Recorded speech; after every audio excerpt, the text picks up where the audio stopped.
of the questions you posed that really made me stop and think, and one that I'm going to really reflect on, is how do I benefit from racism, from whatever, all of the different isms? How do I benefit from that? Because I have never really been the victim of any of them. Maybe sexism a little bit.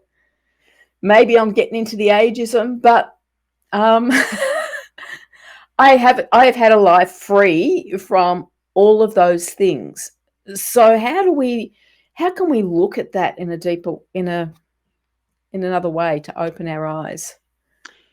So we tend not to notice the ways that we benefit from inequality if we are in a social group that benefits, because our lives just are what they are, and we take a lot of things for granted.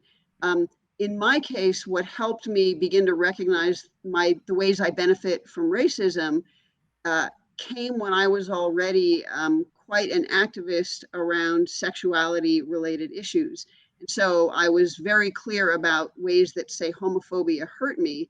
And then I was in college and at one point went to some sort of lecture on racism.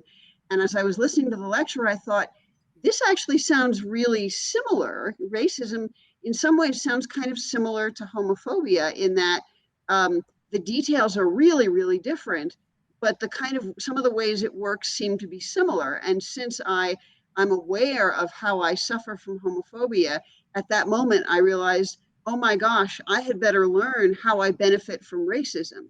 If I want my heterosexual friends to be good allies to me on matters of sexuality, I'd better learn how to be a good ally to people of color, BIPOC people. I'm not sure what different terms are used these days, but those are the common ones.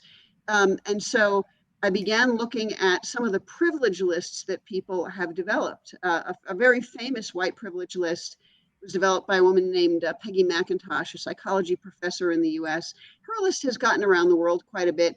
And she wrote down over a number of years all the ways that she realized she benefited from racism. And what's astonishing is in the essay that came out of this project, she noted that she kept forgetting about all of these benefits until she wrote them down and kept looking at the list. So we don't notice the ways we benefit.